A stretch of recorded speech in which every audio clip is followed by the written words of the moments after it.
発入れず最後の攻撃だ。正真正銘最後の時間停止だ。これより静止時間9秒以内に型をつける。ザ・ワールド。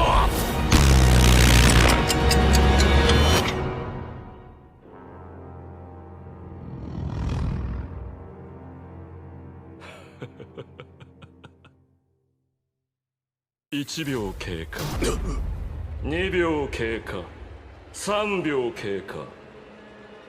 ディオは時を止めたままなぜゆえか姿を消した。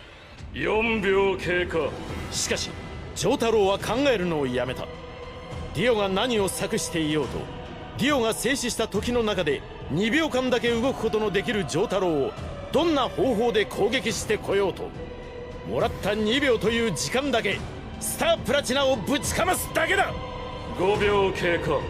俺が思う確かなことは、ディオ、てめえの面を次見た瞬間、俺は多分プッツンするだろうということだけだぜ。6秒経過。キア、ガレ、ディオ。7秒経過。ロードローラーだ。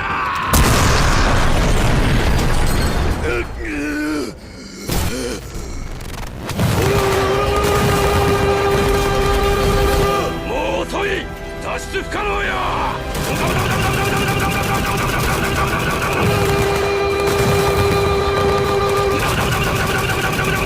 8秒経過。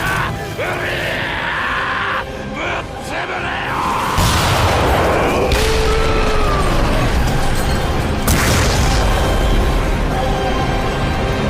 9秒経過。やった。終わったのだ。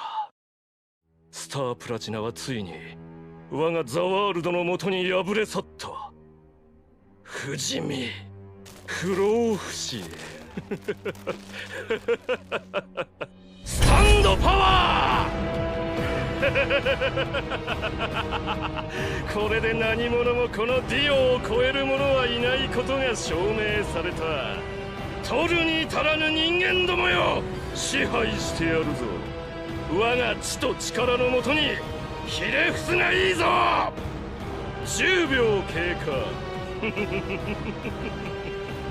そして時を静止させることも10秒を超えた。どれ、このまま丈太郎の死体を確認して血を吸い取っておくか。吸い取る血が残っていたならな。